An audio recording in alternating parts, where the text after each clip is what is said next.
सब तो पहले है क्या जी कैरियर। कैरियर पर तो सबने पता ही हुआ भी कैरियर की है। नहीं हो गया सकते हाँ जी कल हो गया था। कैरियर ਹੋ ਗਿਆ ਸਾਡਾ ਮੀਨਸ ਇੱਕ ਪਰਸਨ ਦੇ ਕੋਰਸ ਆਫ ਐਕਸ਼ਨ ਜਦੋਂ ਆਪਣੀ ਨੀਡਸ ਨੂੰ ਕੰਪਲੀਟ ਕਰਨ ਲਈ ਜੋ ਕੁਝ ਵੀ ਅਸੀਂ ਡਿਸਾਈਡ ਕਰਦੇ ਹਾਂ ਵੀ ਅਸੀਂ ਆਪਣੀ ਫੀਲਡ ਦੇ ਵਿੱਚ ਜਾਂ ਆਪਣੀ ਲਾਈਫ ਦੇ ਵਿੱਚ ਕੋਈ ਕੀ ਕੁਝ ਕਰਨਾ ਉਹ ਸਾਡਾ ਕੈਰੀਅਰ ਹੋ ਗਿਆ। ਅਸੀਂ ਕਿਸੇ ਨੂੰ ਡਿਸਾਈਡ ਕਰਦੇ ਹਾਂ ਕਿਉਂਕਿ ਜੋ ਸਾਡੀ ਨੀਡਸ ਨੇ ਉਹਨਾਂ ਨੂੰ ਕੰਪਲੀਟ ਕਰਨ ਲਈ। Career is a general course of action but choose to pursue throughout his or her working life। अपनी वर्किंग लाइफ के लिए जब आप कुछ भी फुल लाइफ के लिए कुछ भी सोचते हो ये हम कैरियर बोल सकते हैं। कैरियर के बारे में मैनेजमेंट दोबारा इसमें एक पर्सन बोल रहे हैं कैरियर मैनेजमेंट क्या है। The attempt to made influence the career development one or more people। जब ऐसे बोल सकते हैं एक और एक से ज्यादा पर्सन जब अपने आप को इन्फ्लुएंस होकर कुछ ना कुछ अपना डेवलपमेंट करवाते हैं। एक बार तो कोई भी बंदा सोच लेता है कि मुझे ये करना है मे भी उसको अचीव भी कर लेता है। उसी फील्ड में जब आगे जाने के बारे में सोचते हैं चाहे एक पर्सन से इन्फ्लुएंस होकर या एक से ज्यादा पर्सन से इन्फ्लुएंस होकर उसको हम कैरियर मैनेजमेंट भी बोल सकते हैं। कैरियर मैनेजमेंट जो है आपकी दो प्रकार से हो सकती है, एक पर्सनल कैरियर मैनेजमेंट, एक होती है ऑर्गेनाइजेशन कैरियर मैनेजमेंट। पर्सनल होगी जब बंदे खुद सोच के चलते हैं एक पॉइंट से हमें स्टार्ट हो गई आगे तक जाना है, किस तरह से जाना है, कौन कौन सी चीजें आपको इन्फ्लुएंस करके गई हुई हैं उनसे आप प्रभावित होकर चलते हैं। कुछ होते हैं कंपनी में जाके अपने कैरियर को आगे बढ़ाते हैं। एक बार किसी कंपनी में जो मिल गई तो अगर वहां से कुछ उनको सीखने को मिलता है तो उसी लाइफ में कंपनी में आके वैसे ही बढ़ते चले जाएंगे। तो उसको हम ऑर्गेनाइजेशन कैरियर मैनेजमेंट भी बोल सकते हैं। कैरियर मैनेजमेंट का एक मॉडल है। कैरियर मैनेजमेंट में काफी कुछ आते हैं जिन चीजों को हमें अटेम्प्ट करना पड़ता है या देखना पड़ता है कि अलग अलग स्टेजेस क्या है कैरियर डेवलपमेंट में। सबसे पहले हमारे पास आता है कैरियर एक्सप्लोरेशन। कैरियर एक्सप्लोरेशन का मतलब होता है अपने कैरियर के बारे में आपने खुद को एक्सप्लोर करना। आप दो तरीके से एक्सप्लोर कर सकते हैं। एक तो सेल्फ को एक्सप्लोर कर सकते हैं, मुझे में क्या कैपेबिलिटीज है, मैं क्या क्या कर सकता हूँ या क्या अचीव कर सकता हूँ। एक होता है एनवायरमेंट कैपेबिलिटीज, जब हम एनवायरमेंट बेस पे देखते हैं जिस एरिया में हम लोग रह रहे हैं वहां पे हमें क्या क्या फैसिलिटीज मिलती हैं जिस बेस पे मैं अपने आप को एक्सप्लोर कर सकता हूँ। तो कैरियर को एक्सप्लोर करना जरूरी है। वो तभी एक्सप्लोर होगा जब अपने पहले अपने आप को देखोगे फिर इन्वायरमेंट को देखोगे। आप ऑलवेज ये सोच के नहीं बैठ सकते कि आपको कोई घर लेने आएगा, ऐसा कभी नहीं होने वाला। कैरियर मैनेजमेंट फिर पहले अपनी कैपेबिलिटीज रिकॉग्नाइज करनी जरूरी होंगी फिर हम लोग आगे बढ़ सकते हैं। दूसरा अवेयरनेस। अवेयरनेस का मतलब होगा कि आपको अपने इन्वायरमेंट में सब चीजों के बारे में नॉलेज होनी चाहिए। मान लीजिए आपने कैरियर के बारे में आपने कुछ भी सोचा हुआ है, हर एक पर्सन में भी शायद स्कूल लाइफ से डिसाइड कर लेता है कोई डॉक्टर बनेगा, इंजीनियर बनेगा, कुछ भी है। तो उस फील्ड में जाने के लिए किन किन चीजों की जरूरत है उसकी अवेयरनेस होना भी जरूरी है क्योंकि बहुत सारी ऐसी डिफिकल्टीज भी आने वाली हैं या कुछ फैसिलिटीज भी आपको मिलने वाली हैं जिससे अपने कैरियर को अचीव किया जा सकता है। बहुत लोग जो है बिना अवेयरनेस के स्टार्ट कर देते हैं लेकिन फिर बाद में जाके ना तो इधर के रहते ना फिर उधर के। तो कैरियर मैनेजमेंट का जरूरी अवेयरनेस भी है। उसके बाद गोल सेटिंग। जब आप अवेयरनेस भी कर रहे हैं तो गोल सेटिंग भी होना चाहिए, कितने टाइम में वो गोल अचीव करेंगे। हर कोई बंदा सोच के चलता है पहले ही ये काम इतने टाइम में कंप्लीट करेंगे तभी जाके उसका बेनिफिट होने वाला है। तो गोल सेटिंग भी होना चाहिए कैरियर मैनेजमेंट में।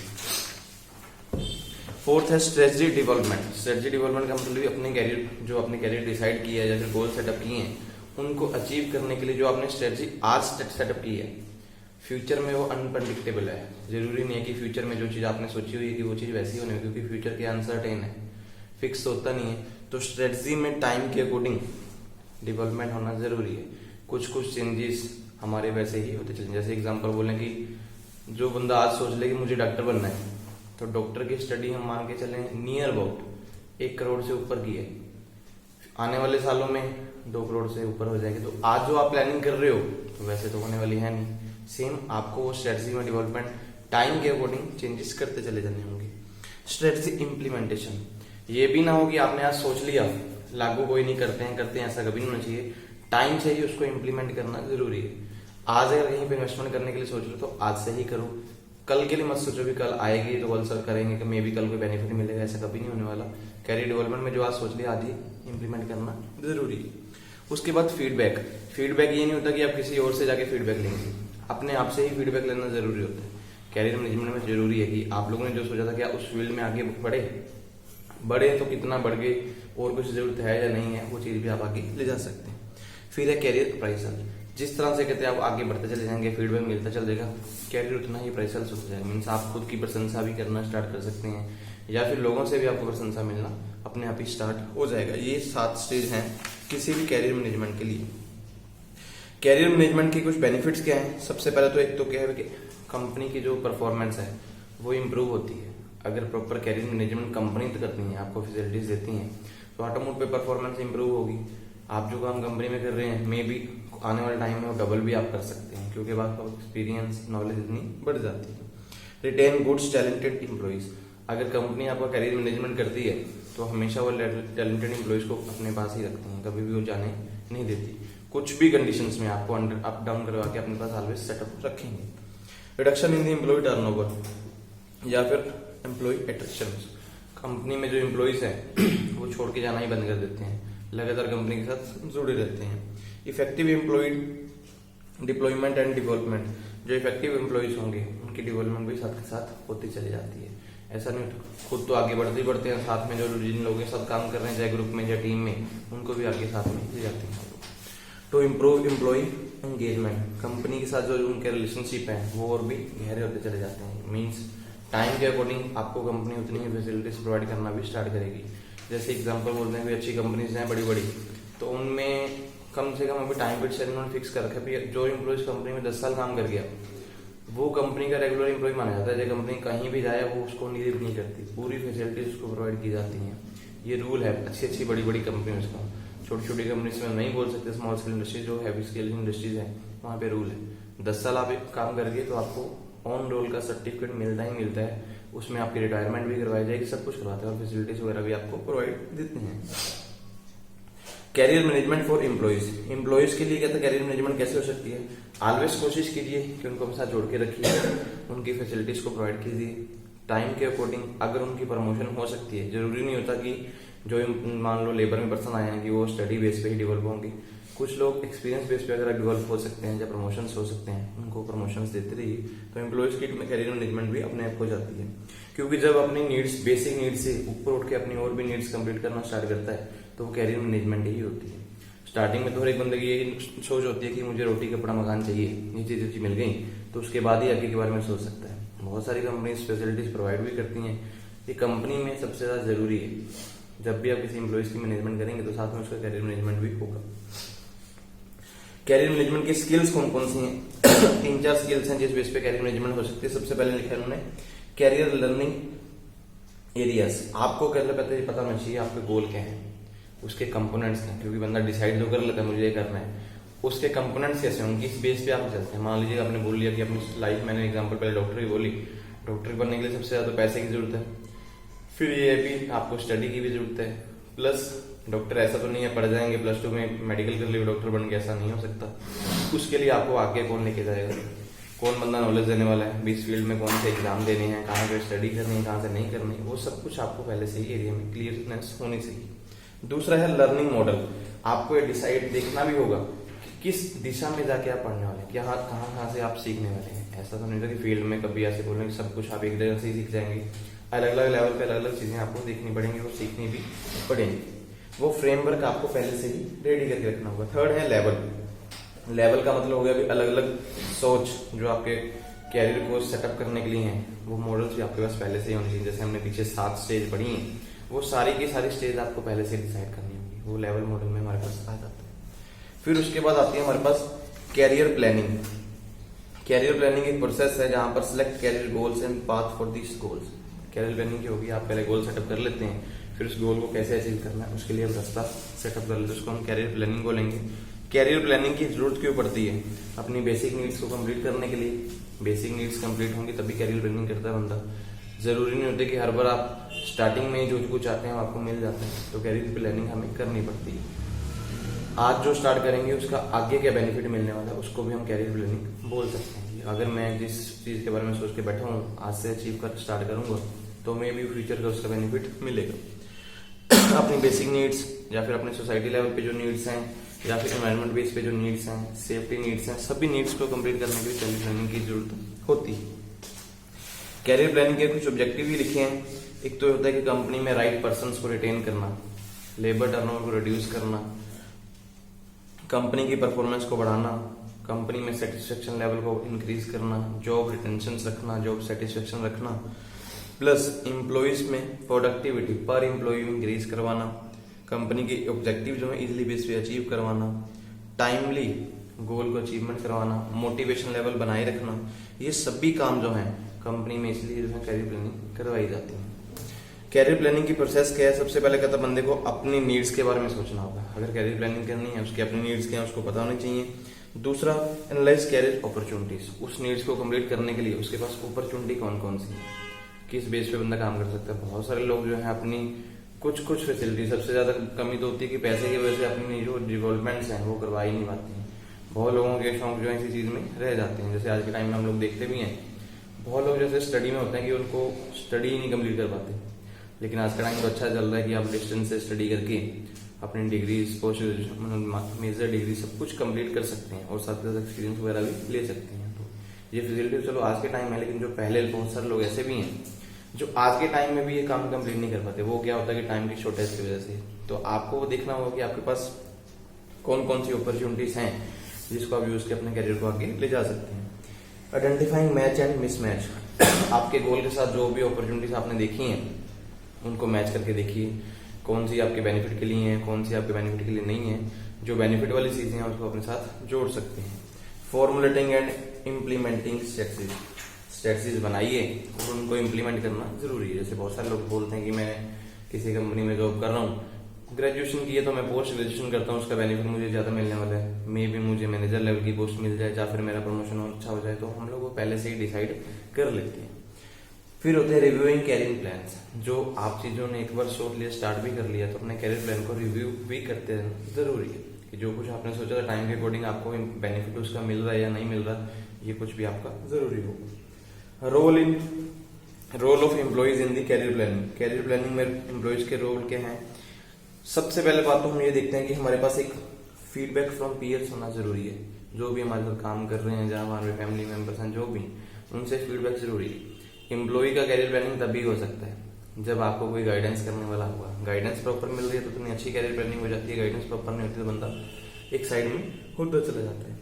एम्प्लॉयज को अलग अलग ग्रुप में काम करना है, कैसे आगे बढ़ना है, उसके लिए भी कैरियर प्लानिंग की जरूरत है। अपना मोटिवेशन लेवल बना के रखना है, जॉब को रिटेन रखना है, उसके लिए भी कैरियर प्लानिंग की जरूरत है। Role of organisation in career planning, career planning में कंपनी क्या क्या रोल अदा करती है? सबसे पहले कैरियर वर्कशॉप। कैरियर वर्कशॉप का मतलब क्या होगा कि कंपनी आपको चांसेस देते हैं कि आप अपने गोल को सेट कर सकते हैं, कैसे कैरियर में आगे बढ़ सकते हैं। कुछ ना कुछ ऐसे काम या फिर कुछ ना कुछ ऐसी प्रॉब्लम्स में आपको काम करने की हेल्प देती है जिसमें आप अपने आप को आगे ले जाके काम दिखा सकते हैं। दूसरा, कैरियर काउंसलिंग। कैरियर काउंसलिंग का मतलब होगा कि आपके कैरियर के बारे में कोई स्पेशलिस्ट प्रोफेशनल पर्सन के साथ आपको जोड़ दिया जाता है। कंपनी में भी आपको बहुत सारे ऐसे पर्सन मिल जाते हैं।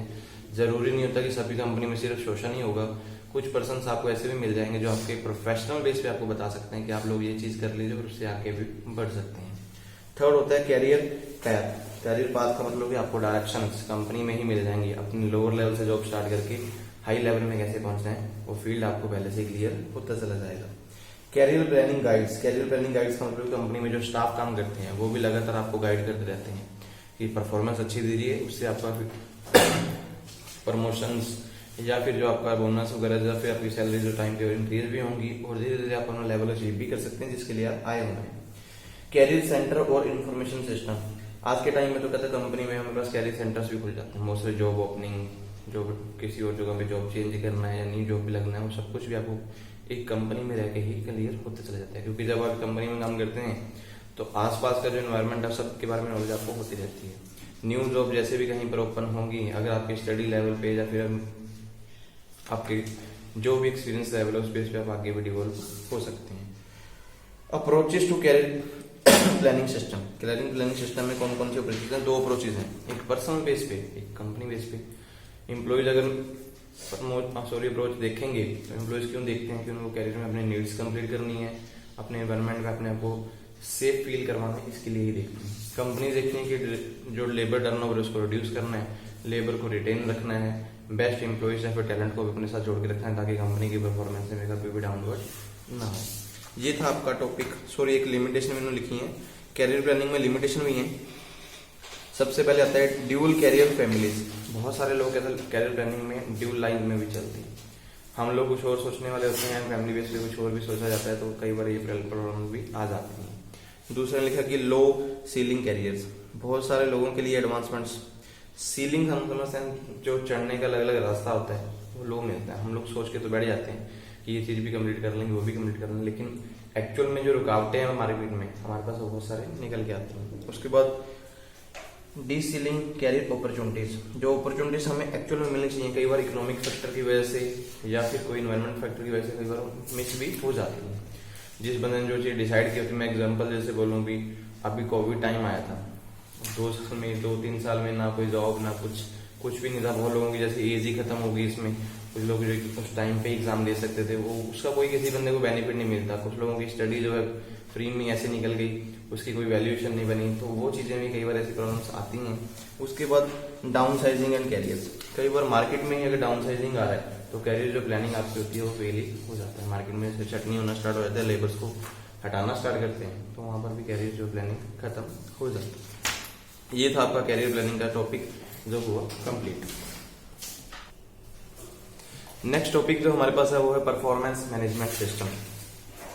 परफॉर्मेंस तो समझते हैं ना, किसी भी बंदे को आइडेंटिफाई करना, उसकी स्क्रीनिंग करना या फिर उसकी मेजरिंग करना, ये सब कुछ जो है परफॉर्मेंस मैनेजमेंट में ही आता है। बहुत सारी कंपनीज आज के टाइम में जब हम बिजनेस एनवायरनमेंट की बात करते हैं तो ये चीज़ भी होना जरूरी है कि जो भी आपके पास टैलेंटेड एम्प्लॉइज या फिर लेबर में जो पर्सन काम कर रहे हैं उनको एक्चुअल में मेजर करना कि जिन बंदों के ऊपर आप लोगों ने जितना भी इन्वेस्टमेंट किया है कि उसका बेनिफिट आपको मिल रहा है या नहीं मिल रहा। क्योंकि मोस्टली आपको कंपनी जितनी भी सैलरी देंगे 10,000, 15,000, 20,000, उसकी परफॉर्मेंस आप उनको दे रहे हैं या नहीं दे रहे, ये हमेशा कंपनी चेक करती है। तो परफॉर्मेंस मेजर करना जरूरी होता है। टाइम के अकॉर्डिंग बंदे की अगर परफॉर्मेंस बढ़ रही है तो उतना ही इंक्रीमेंट भी होता चला जाता है। अगर परफॉर्मेंस डाउन होती है तो डाउन साइजिंग आती है, तो कई बार प्रमोशंस होते भी नहीं है, आपकी सैलरी भी इंक्रीज नहीं होती, मे बी आपको कंपनी इग्नोर करना भी स्टार्ट कर देती है। तो परफॉर्मेंस मैनेजमेंट कंपनी में ये कंटिन्यू प्रोसेस है। कोई ऐसा नहीं है कि कंपनी आपको आज आपकी परफॉर्मेंस देख लेगी और आगे जितना टाइम भी आप कंपनी में रहने वाले हैं आपको नहीं चेक करेगी। लगातार आपकी परफॉर्मेंस को मेजर किया जाएगा। हमेशा जो परफॉर्मेंस मैनेजमेंट की जाती है उनको link to mission and goals, company के ऑब्जेक्टिव के साथ जोड़ा जाता है। क्योंकि जो बंदे को हायर करेंगे क्या वो कंपनी के ऑब्जेक्टिव जो कंपनी ने जो टाइम सेटअप किए हुए हर एक जॉब के लिए अलग अलग सेटअप कर लेते हैं हम लोग, क्या उसको अचीव करवाने में हमारे लिए बेनिफिट है या नहीं है, उसके लिए भी कंपनी परफॉर्मेंस मैनेजमेंट करती है। इन्होंने लिखा भी है प्रिंसिपल क्या है परफॉर्मेंस मैनेजमेंट के लिए। कंपनी के तो जो भी गोल है चाहे इंडिविजुअल लेवल पे हैं चाहे डिविजनल लेवल पे हैं, उन सभी चीजों को अचीव करवाने के लिए परफॉर्मेंस मैनेजमेंट की जाती है। दूसरा, कंपनी में कॉर्पोरेट के जो गोल हैं उनमें क्लैरिटी लेके आने के लिए हर एक बंदे को क्लियर पता होना चाहिए कि उसका रोल क्या है, कंपनी में क्या काम है, किस तरह से कंप्लीट करना है, इसके लिए परफॉर्मेंस मैनेजमेंट की जाती है। दूसरा, कंपनी में ये जो परफॉर्मेंस मैनेजमेंट है लगातार की जाती है और इसका बेनिफिट ओवर द इम्प्रूव, लगातार जो आगे टाइम आएगा उसमें इम्प्रूवमेंट आपको नजर आती चली जाएगी। परफॉर्मेंस मैनेजमेंट होगी तो उसमें करते क्या है कि आपकी परफॉर्मेंस में आपकी रिपोर्टिंग, फीडबैक सब कुछ आप चेक करते रहते हैं कि बंदे टाइम के अकॉर्डिंग क्या क्या काम कंप्लीट कर रहे हैं। उसके बाद कंपनी में क्या कुछ नया आ रहा है, क्या कुछ हमें अचीव करना है या फिर कोई चेंजेस आएंगे तो उसको कैसे अडॉप्ट करना है, परफॉर्मेंस मैनेजमेंट उसके लिए भी जरूरी है। हर एक चीज की अंडरस्टैंडिंग शेयर्ड बेस पे हो, इसके लिए भी परफॉर्मेंस मैनेजमेंट जरूरी है। क्योंकि कंपनी में ऐसा नहीं होता कि बंदा मैं कुछ करूंगा तभी काम चलेगा, शेयरिंग वैल्यूज बनी रहे, उसके लिए परफॉर्मेंस मैनेजमेंट जरूरी है। हर एक बंदा अपने आप को सेल्फ मैनेजमेंट कर सके और अपनी परफॉर्मेंस दिखा सके, इसके लिए परफॉर्मेंस मैनेजमेंट जरूरी है। क्योंकि सभी बंदे की मैनेजमेंट्स करते हैं, सभी लोग की परफॉर्मेंस चेक होते हैं अलग अलग मेथड बेस पे, तो उससे ही उनका जो बेनिफिट उनको मिलने हैं वो मिल जाते हैं। उसके बाद कंपनी में मैनेजमेंट का जो स्टाइल है कहता ओपन होना चाहिए, कुछ क्लियर होना चाहिए कंपनी में, इसलिए भी परफॉर्मेंस मैनेजमेंट होनी चाहिए। हर एक बंदे को पता होना चाहिए कि मैं अगर कुछ करूंगा तो सबके लिए एक जैसा ही व्यवहार कंपनी में हो रहा है, उसका बेनिफिट ये नहीं है कि मुझे अकेले मिलने वाला है या सभी को मिलने वाला है, मिलकर काम करेंगे उसका बेनिफिट ज्यादा होगा। कंपनी में लगातार फीडबैक मिलती रही, उसके लिए परफॉर्मेंस मैनेजमेंट जरूरी है। जॉब के रिलेटेड जो भी नॉलेज किसी बंदे को चाहिए या फिर कोई गेन करना चाहता है तो उसको बेनिफिट मिल सकता है परफॉर्मेंस मैनेजमेंट से। अगर आपको कहता कंपनी में परफॉर्मेंस मैनेजमेंट देखनी है तो उसके लिए कोई ये प्राइमरी काम नहीं, कंपनी लगातार प्राइमरी बेस पे, सेकेंडरी बेस पे या फिर कंटिन्यू प्रोसेस चलने वाली प्रोसेस है जो किसी भी कंपनी का गोल अचीव करवाने में बेनिफिट होती है। किसी एक केस स्टडी किसी कंपनी वगैरह की दी हुई है किसी कंपनी के लिए, अगर आप उसको रीड करना चाहते हो तो उसको रीड भी साथ में कर सकते हैं। Did you know why to manage performance? आप कंपनी में सोचना है कि परफॉर्मेंस को मैनेज करना जरूरी क्यों है। अगर आपको क्वेश्चन कई बार ऐसा भी डाल देते हैं जरूरी तो नहीं है, अभी परफॉर्मेंस मैनेजमेंट क्या है उसको आपको क्वेश्चन पूछ जाएंगे ऐसे क्वेश्चन भी आपको डाल सकते हैं। मान लीजिए आप कंपनी में मैनेजर हैं तो कंपनी में परफॉर्मेंस मैनेजमेंट करना जरूरी क्या है, वही प्रिंसिपल वाले पॉइंट्स हम सारे लिख सकते हैं, या फिर उसके बेनिफिट्स क्या होंगे वो भी हम साथ में डिस्क्राइब कर सकते हैं। Performance management contribution, performance management के कंट्रीब्यूशन क्या है या फिर बेनिफिट क्या है लिखे हैं। सबसे पहले motivation to perform is increase, company में काम करने का जो मोटिवेशन लेवल है वो इंक्रीज होता है परफॉर्मेंस मैनेजमेंट से। अगर कंपनी के रिकॉर्ड ही नहीं होगा कोई एम्प्लॉय क्या कर रहे हैं या फिर प्रोफेशनल पर्सन क्या काम कर रहे हैं, तो बंदों को जब अपने आप इग्नोरेंस आ जाती है, क्योंकि जब आपको ऊपर कोई देखने वाला ही नहीं होगा तो आप लोग अपनी दिशा में काम करना स्टार्ट कर देंगे। तो परफॉर्मेंस मैनेजमेंट कंपनी में जरूरी है ताकि कंपनी में मोटिवेशन लेवल बना रहे। सेल्फ एस्टीम इज इंक्रीज, जब परफॉर्मेंस मैनेजमेंट होगी, परफॉर्मेंस पे जब अप्राइजल आता है, जब आपकी प्रशंसा की जाती है, आपको रिवॉर्ड मिलते हैं, अगर आपका रिवॉर्ड कम आता है तो बंदा अपने आप को सेल्फ एक्चुअलाइजेशन मींस एस्टीमेट भी लगाना स्टार्ट कर देता है कि मैं कहाँ पर कम था जिस वजह से मुझे नुकसान हुआ। उसके बाद manager gain insight about the subordinates, manager जो है अपने साथ जो सबऑर्डिनेट्स काम कर रहे हैं उनके अंदर मींस उनके बिहेवियर, उनके वैल्यूज, उनके एथिक्स, सब कुछ वो चेक करना स्टार्ट करते हैं परफॉर्मेंस मैनेजमेंट में। The job definition and criteria are clarified, जब परफॉर्मेंस मैनेजमेंट होती है तो जॉब का डेफिनेशन बिल्कुल क्लियर होता है, उसमें आपके ड्यूटीज, रिस्पॉन्सिबिलिटी सब कुछ क्लियर होती है, आपको उन्हीं के ऊपर ही काम करना होता है, उनको अचीव करना होता है। Self insight and development are enhance, बंदा अपने आप को अंदर से झांकना स्टार्ट कर देता है और उसको पता होता है कि मैं किस तरह से आगे बढ़ सकता हूँ अगर परफॉर्मेंस मैनेजमेंट होगी तो। सेम तो नॉर्मली भी हम लोग देखते हैं कि अगर हमारे ऊपर हमारी फैमिली वाले ना हो, कोई प्रेशर ना हो, तो हम लोग जाने ही वाले, ना तो स्टडी करने वाले ना कुछ करने वाले, हमें तो फिर ऐसे ही करनी है। वो क्या होता है, पेरेंट्स ही होते हैं जब लोग आप लोग आगे लेके जाते हैं। सेम कंपनीज में भी एक फैमिली बेस पे जो हमारे टॉप में काम कर रहे हैं वो पेरेंट्स की तरह ही काम करते हैं कि आपको इस लाइन में आगे जाना है तभी आपको उसका बेनिफिट होने वाला है। ऐसा नहीं कह सकते कि भाई शोर बहुत ज्यादा वहाँ पे काम होने वाला है, तो ये काम कभी भी कंपनी में नहीं जाता। Personal actions are more fair and appropriate, company में अगर परफॉर्मेंस मैनेजमेंट होगी तो हर एक पर्सन के जो एक्शन होते हैं वो बहुत फेयर होते हैं। बंदा अपने आप ही टाइम को वेस्टेज करना छोड़ देता है, वेस्टेज खत्म कर देता है और टाइम को सेटिंग के अकॉर्डिंग टाइम में अपने जो गोल्स हैं उनको अचीव करना भी स्टार्ट कर देता है। Organisation goals are made clear, company के जो गोल होते हैं वो बिल्कुल क्लियर बनाए गए होते हैं, उनको कैसे अचीव करना है उसके लिए परफॉर्मेंस मैनेजमेंट भी साथ में की जाती है। एम्प्लॉय बिकम मोर कॉम्पिटेंट, जो एम्प्लॉय कंपनी में आते हैं वो बहुत कॉम्पिटेंट बन जाते हैं, मीन्स कंपनी में कंपटीशन लेवल पे अपने आप ही बन जाते हैं। वो अदर जो पर्सन होते हैं, बोला किसी को नहीं जाता कि हम आप कंपटीशन कर रहे हैं, लेकिन अपनी परफॉर्मेंस को दिखाने के लिए कुछ एक्स्ट्रा वर्क अपने दूसरे करने की कोशिश ऑलवेज करते रहते हैं, क्योंकि उनको पता होता है कि इसके पीछे हमारा बेनिफिट छुपा हुआ। There is a better and more timely differentiation between goal and good performance, company में जो भी वेस्टेज ऑफ टाइम या फिर रिड्यूस ऑफ टाइम आता है, क्योंकि पुअर एम्प्लॉइज या फिर गुड एम्प्लॉइज में जो टाइम का डिफरेंस तो रहता है, जो वेस्टेज निकलती हैं वो चीजें भी खत्म हो जाती हैं। जो बंदे पुअर पर्सन आए होते हैं, जो स्टार्टिंग पुअर का मतलब ये नहीं कि गरीब आए होते हैं, मीन्स जो नॉलेज बेस पे या फिर फ्रेश जॉब पे आए होते हैं, उनको वो लेवल कंपनी में परफॉर्मेंस मैनेजमेंट होती है, तो हर एक बंदे में एक इच्छा होती है कि मुझे ये चीज सीखनी है, उसका बेनिफिट मुझे आगे जाके मिलने वाला है। फिर उसके बाद आता है कि परफॉर्मेंस मैनेजमेंट प्रोसेस क्या है, किस लेवल पे जाके मीन्स किन एरिया में किस तरह से परफॉर्मेंस मैनेजमेंट की जाती है। सबसे पहले प्लान, आपको पहले प्लान करना होगा कि क्या क्या काम करने हैं, किस तरह से करना है। उसके बाद एक्शंस, जो कुछ आपने डिसाइड कर लिया उसको चेक करना स्टार्ट कर दीजिए। लास्ट में होता है रिव्यू, जो कुछ भी आपने डिसाइड किया है, चेक किया, डाटा लिया, उसमें रिव्यू कीजिए कौन कौन पर्सन बेस्ट हैं, जो बेस्ट है उनको रिपोर्ट दे के या प्राइस करके आगे ले जा सकते हैं। जो पर्सन फेल होते हैं उनको ये नहीं होता कि कंपनी से निकाल देता हूँ, उनके लिए स्पेशल ट्रेनिंग सेटअप करा के या फिर जो प्रॉब्लम्स उनके पाथ में रास्ते में है उनको दूर करके उनको दोबारा फिर उस लाइन में लगा देता है ताकि अपने गोल वो भी अचीव कर सके। परफॉर्मेंस प्लानिंग, परफॉर्मेंस प्लानिंग क्या होगी भी, जब एक हम बोल सकते हैं प्रोसेस हो सकता है या फिर स्ट्रक्चर्ड एरिया हो सकता है या फिर स्ट्रक्चर जो आपका फ्रेमवर्क हो सकता है या मॉडल हो सकता है, जिस तरह से परफॉर्मेंस को आपने कंपनी में मेजर करना है। पहले से ही डिसाइड कर लेंगे, कोई मेथड सेटअप कर लेंगे कि कंपनी में जो एम्प्लॉय हमारे पास हैं उनकी परफॉर्मेंस कैसे चेक की जाएगी, उसको हम परफॉर्मेंस प्लानिंग भी बोल सकते हैं। इसके पीछे ऑब्जेक्टिव्स वही दोबारा पीछे वाले, ताकि कंपनी में सब लोग अपनी रिस्पॉन्सिबिलिटी को साथ में लेके चलें, टाइम पे कंपनी के ऑब्जेक्टिव अचीव करें, सबको कंपनी में कंपटीशन लेवल के बारे में पता होना चाहिए और सब लोग अपने लेवल जो इंडिविजुअल गोल्स हैं उनको भी सेटअप करवा सकें और कैरियर की डेवलपमेंट भी करवा सकें।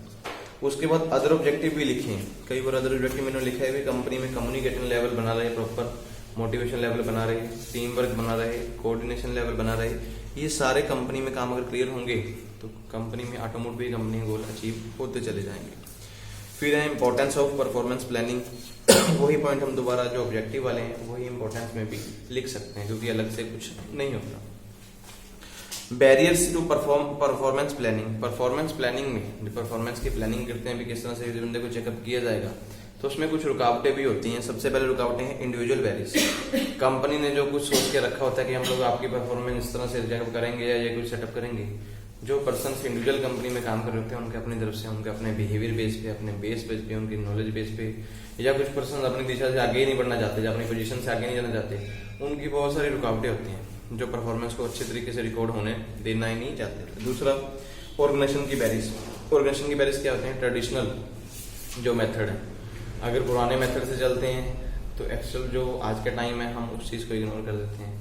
आज के टाइम में कि हर एक बंदे की वैल्यू को देखा जाता है। पहले क्या होता था, सिर्फ टारगेट देखे जाते थे, इनको अचीव करो और आपको बेनिफिट उसका मिलेगा। आज के टाइम में कि हर एक बंदे की वैल्यू को देखा जाएगा, जिसके ऊपर हम पैसा लगा रहे हैं क्या वो हमें बेनिफिट देगा कि नहीं। पहले होता था ग्रुप बेस पे देखते थे, आज के टाइम पे इंडिविजुअल वे में देखा जाता है। तो ये रुकावटें कई बार रहती हैं। हम पुराने मेथड को इग्नोर करते हैं तो नए में आते हैं, तो कई बार नए में प्रॉब्लम्स आ जाती हैं। कई बार पुराने से करते हैं तो पुराने में प्रॉब्लम्स आ जाती हैं। तो गड़बड़ कई बार कंपनी में ये भी रहते हैं। उसके बाद method of performance planning. Performance planning के मेथड कौन कौन से हैं? सबसे पहले मेथड है भी की परफॉर्मेंस एरिया। की परफॉर्मेंस एरिया की मीन्स जो भी बंदा जिस जॉब पे गया है उसका परफॉर्मेंस या उसकी जॉब के बारे में आपको क्लियर होना चाहिए कि इसमें जॉब में क्या रिस्पॉन्सिबिलिटीज है और किस तरह से बंदा कंप्लीट करेगा, तो उसकी हम परफॉर्मेंस को देख सकते हैं। दूसरा की रिजल्ट एरिया। की रिजल्ट एरिया के मतलब कि जो हमें पहले से पता होता है कि जॉब हमने देखी है उसमें इतने टाइम में इतना काम कंप्लीट हो सकता है कि एक्चुअल में आपका जो स्टैंडर्ड सेटअप किया गया उसका एक्चुअल रिजल्ट वही आ रहा है। तो अगर बेनिफिट आ रहा है तो हम लोग परफॉर्मेंस अच्छी से मानते हैं। अगर बेनिफिट नहीं आ रहा होता, स्टैंडर्ड से एक्चुअल माइनस आता है, तो फिर प्रॉब्लम्स निकल के आती हैं। थर्ड हमारे पास है टास्क एंड टारगेट आइडेंटिफिकेशन। हम जब किसी बंदे को काम दे देते हैं और उसके टारगेट सेटअप कर देते हैं, अगर बंदा टाइम पे टारगेट कंप्लीट करता है तो उसकी परफॉर्मेंस डेली बेस पे रिकॉर्ड हो जाती है। Goal setting exercise. Goal setting exercise का मतलब क्या होता है? हम लोग गोल को डिटरमाइन कर लेते हैं, उसको अचीव करने के लिए क्या क्या स्ट्रेटेजीज की जरूरत है। जब कोई बंदा हमें खुद समझाता है तो परफॉर्मेंस मैनेजमेंट उसमें भी हो जाती है। Organisation objective and strategies. Company के जो ऑब्जेक्टिव हैं उनके लिए क्या क्या स्ट्रेटेजीज, हमको कैसे डील किया जा रहा है, कैसे इंप्लीमेंट करके उसको कंट्रोल किया जा रहा है, ये भी परफॉर्मेंस मैनेजमेंट में आ जाती है।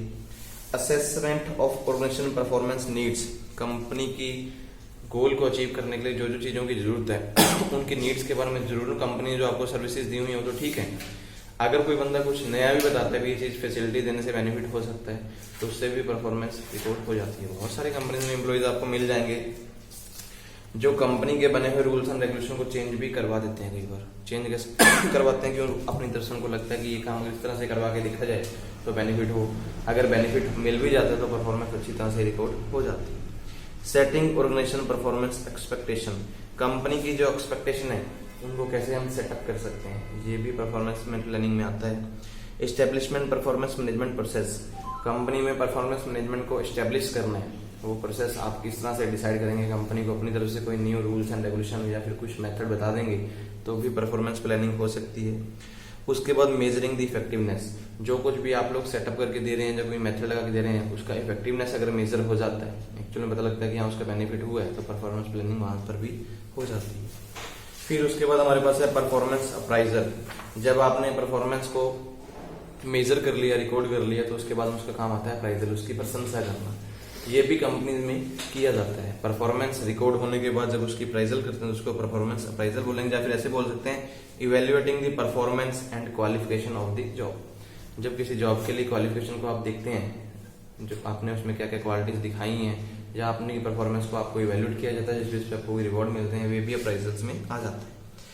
Types of the persons involve. कितने प्रकार के पर्सन्स इसमें इन्वॉल्व होते हैं परफॉर्मेंस अप्राइजल में? एक सबसे पहले अप्राइजी। अप्राइजी कौन होता है? जिस बंदे की प्रशंसा की जानी है, एक होता है। उसके बाद अप्राइजर। अप्राइजर पर्सन वो होता है जो आपकी परफॉर्मेंस को रिकॉर्ड करता है। दूसरा है परफॉर्मेंस ऑब्जेक्टिव। क्या है इसके अप्राइजल्स के? सबसे पहले तो कंपनसेशन डिसीजन, किस एम्प्लॉय को कौन सा मुआवजा देना है या रिवॉर्ड देना है, इसके लिए परफॉर्मेंस अप्राइजल की जाती है। क्योंकि परफॉर्मेंस अप्राइजल में हम डिसाइड करते हैं ना, सभी लोग एक जैसे तो निकल के आते नहीं है, सबको किस हिसाब से क्या क्या हमने बेनिफिट देने हैं, इसलिए परफॉर्मेंस अप्राइजल करते हैं। दूसरा प्रमोशन डिसीजन। कौन से एम्प्लॉयज हैं, सबका प्रमोशन तो होता नहीं है। एक ही बार मान लो 1000 एम्प्लॉय किसी कंपनी में काम कर रहा है, हम बोलेंगे 1000 को प्रमोट कर देंगे, ये तो कभी नहीं हो सकता। उनमें जो बेस्ट होंगे उन्हीं की प्रमोशन करना, ये भी परफॉर्मेंस अप्राइजल में आता है। ट्रेनिंग एंड डेवलपमेंट प्रोग्राम, अगर कुछ एम्प्लॉयज पीछे भी रह गए तो उनको ट्रेनिंग देना, उनकी डेवलपमेंट करवाना, ये भी परफॉर्मेंस अप्राइजल का ही काम है। उसके बाद फीडबैक भी लेना। परफॉर्मेंस अप्राइजल इसलिए की जाती है जो लोग आगे गए हैं, बाकी जो लोग पीछे रह गए उनसे फीडबैक लेना, क्या कमी थी, क्या रीजन उनको लग रहा है, अगर कोई प्रॉब्लम नजर आती है तो उनको प्रॉब्लम को सॉल्व करवाना। पर्सनल डेवलपमेंट, परफॉर्मेंस अप्राइजल करने के विषय मकसद ये होता है कि पर्सनल डेवलपमेंट हो। हर एक बंदा जो पीछे रहा है, जिसकी प्रमोशन हुई या जिसका को कंपनसेशन नहीं मिला है, कम मिला है, तो उसकी डेवलपमेंट भी करवाना, ताकि वो बंदा आगे गए बंदों को देख के समझ सके कि उसका मुझे बेनिफिट हो रहा है या नहीं हो रहा है। फिर है process of performance appraisal. Performance appraisal अगर आपने करनी है उसका प्रोसेस क्या है? सबसे पहले तो कहता है परफॉर्मेंस के स्टैंडर्ड सेटअप कर लो। जब आप स्टैंडर्ड सेटअप कर लेंगे उसके बाद communicate the standard with the employees या फिर लेबर, जो भी आपके साथ पर्सनल काम कर रहे हैं उनको पहले से ही पता होना चाहिए कि आपकी परफॉर्मेंस इस बेस पे रिकॉर्ड होगी, ये आपके कंपनी में काम है, जो रिस्पॉन्सिबिलिटी है क्लियर होना चाहिए। उसके बाद मेजर द एक्चुअल परफॉर्मेंस, जो बंदा एक्चुअल में जब अपनी जॉब पे आ जाता है वो किस तरह से अपने काम को कंप्लीट कर रहा है, कितनी वेस्टेज कर रहा है, कितना आइडल टाइम निकाल रहा है, कितना जॉब में लीव्स ले रहा है, वो सब कुछ उसमें रिकॉर्ड होता जाना चाहिए। Compare the actual performance with the standard performance, जो आपने स्टार्टिंग में स्टैंडर्ड सेटअप किए हैं उसको एक्चुअल से परफॉर्मेंस देखिए। अगर आपके एक्चुअल में रिजल्ट्स अच्छे आए हैं, स्टैंडर्ड आपने सोचा होता है जो उससे स्टैंडर्ड उससे कम है, तो बेनिफिट होता है कि उसको कुछ ना कुछ कंपनसेशन या फिर प्रमोशन मिल जाता है। अदरवाइज स्टैंडर्ड जो आपने सोचा था वो ज्यादा था, एक्चुअल परफॉर्मेंस की वैल्यू कम आई है, तो फीडबैक टू द एम्प्लॉइज से फीडबैक लेना जरूरी है। जो भी प्रॉब्लम्स आएंगी उनके लिए टेकिंग करेक्टिव एक्शंस, तो टेकिंग करेक्टिव एक्शन मतलब ये नहीं कि एम्प्लॉइज को बाहर निकाल दें, उनको कोई ट्रेनिंग या फिर डेवलपमेंट देख प्रोग्राम सेटअप करवा के दोबारा से इस प्रोसेस में लेके आएंगे, ताकि आने वाले टाइम में उनकी प्रमोशन दोबारा से हो सके। ये था आपका टॉपिक जो परफॉर्मेंस अप्राइजल में मेथड बेस पे आता है। उसके बाद इसके बेनिफिट क्या होंगे? कंपनी के लिए बेनिफिट अलग से होते हैं, एम्प्लॉय के लिए बेनिफिट अलग से होंगे। कंपनी के लिए क्या होंगे? कंपनी के गोल टाइम पे अचीव होंगे, परफॉर्मेंस कंपनी की आगे बढ़ेगी, कंपनी की जो सेल्स लेवल है, प्रॉफिट लेवल है वो भी बढ़ेंगे, कंपनी में टीम वर्क इंक्रीज होगा, ग्रुप बेस पे काम होगा, कंपनी में आइडल टाइम रिड्यूस होगा, कंपनी में जो लेबर टर्नओवर है वो भी रिड्यूस हो जाएगा। फॉर सेम अप्राइजर्स, जो कंपनी में अप्राइजर्स होते हैं, जो बंदे प्रशंसा को रिकॉर्ड करने वाले होते हैं, उनके लिए भी बेनिफिट होते हैं। उनको एक बेनिफिट ये होता है कि उनकी तो नॉलेज इंक्रीज हो जाती है, उस फील्ड में वो एक्सपर्ट पर्सन बन जाते हैं, उनके लिए और भी रास्ते खुल जाते हैं। अगर किसी कंपनी में अच्छी परफॉर्मेंस वो रिकॉर्ड करवा देते हैं तो और भी कंपनी उनको अपने साथ जोड़ने के लिए सोच सकते हैं, उनका कैरियर डेवलपमेंट भी साथ में हो जाता है। उसके बाद पर्सन आते हैं प्राइजी, जिन लोगों ने कंपनी में परफॉर्मेंस रिकॉर्ड की जाती है, मींस लेबर होगी या फिर कोई एम्प्लॉइज होगी, उनका बेनिफिट सबसे पहले तो एक तो मोटिवेशन लेवल बढ़ता है, प्लस उनको रिवॉर्ड या फिर बेनिफिट जो कंपनसेशन है वो भी मिलते हैं, उनकी जॉब के प्रति सेटिस्फेक्शन लेवल भी इंक्रीज होती है और उनके अपने जो गोल्स हैं, जो नीड्स हैं वो भी कंप्लीट हो जाती हैं कैरियर अप्राइजल से। कैरियर अप्राइजल के कुछ मेथड हैं, वो अलग अलग मेथड में बात करते हैं। सबसे पहला मेथड हमारे पास आता है रेटिंग स्केल। रेटिंग स्केल समझते हो, कुछ सीरियल नंबर रख देते हैं, 1 से लेकर 10 नंबर हो गया या फिर 1 से लेकर 50 तक हो गया, किस किस एरिया में किस किस बंदे की रेटिंग आ रही है, उसी बेस पे रेटिंग भी कंपनी में करते हैं। बहुत सारी कंपनीज अलग अलग लेवल पे गुड, बेटर, बेस्ट, रोज, ऐसे कुछ भी मेथड रख लेते हैं, उसमें रेटिंग दे सकते हैं। उसके बाद हमारे पास आता है चेकलिस्ट। चेकलिस्ट क्या होता है कि जब आपको कुछ क्वेश्चंस होते हैं जिस बंदे के ऊपर यस नो में आंसर्स आते हैं, कंपनी इस बेस पे भी परफॉर्मेंस रखती है। बहुत सारे क्वेश्चंस होते हैं, अलग अलग फील्ड में रखे होते हैं उन्होंने। जब एम्प्लॉइज की बात होती है, कुल मिला के एम्प्लॉइज में जो बंदा सुपरवाइजर काम कर रहा होता है, लीडर काम कर रहा होता है, उसी से ही यस नो के आंसर्स लिए जाते हैं। इस फील्ड में बच्चा अच्छा आया या उस फील्ड में अच्छा आया, तो उसी बेस पे आपकी प्रमोशंस हो जाती है। थर्ड हमारे पास है force choice method. Force choice method का मीन्स जब आपको कोई स्टेटमेंट दी जाती है, किसी न किसी काम से आपको जोड़ा जाता है, उसमें आपको चॉइस रखी जाती है, जिस चीज के लिए आपको फोर्स किया गया, अगर उसमें आप बेटर रिजल्ट देते हैं तो परफॉर्मेंस वहां पर अच्छी रिकॉर्ड होती है, अगर अदरवाइज पीछे जा रहे होते हैं तो बाहर होते चले जाते हैं। फिर हमारे पास आता है fourth method critical incident method. Critical incident method means कई बार कंपनी में आपकी जॉब में ही आपको कुछ अलग से काम दिया जाता है, आप उस काम में कितना अच्छा परफॉर्मेंस देते हैं, उससे भी परफॉर्मेंस अप्राइजल्स होती है। क्योंकि एक बंदा लगातार कंपनी में जब काम करता है, पहले तो मोटिवेशन लेवल ऑटोमोट पे डाउन होना स्टार्ट हो जाता है। कई बार बंदा लेजी फील करता है उस चीज के लिए कि मुझे ये काम लगातार करवा रहे हैं। कुछ पर्सन होते हैं कि नया काम मिलेगा उसको अच्छे तरीके से अडॉप्ट करना चाहते हैं, उनको लगता है कि बेनिफिट हो सकता है। कुछ पर्सन होते हैं कि मुझे क्यों करना है, किसी और का काम, ये भी प्रॉब्लम्स आती हैं, तो वहां पर भी आपकी परफॉर्मेंस रिकॉर्ड होती है। फिर आती है आपकी बिहेवियर एंकर रेटिंग स्किल्स, जिसको हम 12वीं बोल सकते हैं। अलग अलग एरिया में आपके बिहेवियर को चेक किए जाते हैं, आपकी वैल्यूज, आपका सेटिस्फेक्शन लेवल, आपको मोटिवेशन लेवल, या फिर आपका कुछ भी जो आपको प्रॉब्लम्स में प्रॉब्लम सॉल्विंग टेक्निक्स या फिर डिसीजन मेकिंग टेक्निक्स आपकी चेक की जाएंगी। किस किस एरिया में किस तरह से आपको बिहेव करते हैं, वो भी आपका एक मेथड हम परफॉर्मेंस अकॉर्डिंग में देखते हैं।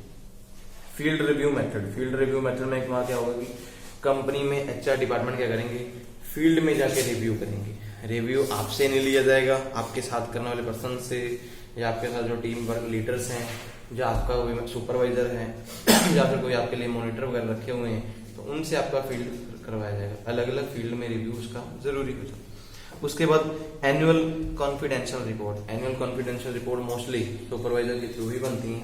उस बेस पे भी कई बार कम परफॉर्मेंस रिकॉर्ड होती है, क्योंकि कंपनी में जो एचआर डिपार्टमेंट आपका बैठा हुआ है वो तो आपकी परफॉर्मेंस में भी रिपोर्ट रिकॉर्ड करने ना आए, क्योंकि उनको और बहुत सारे काम होते हैं।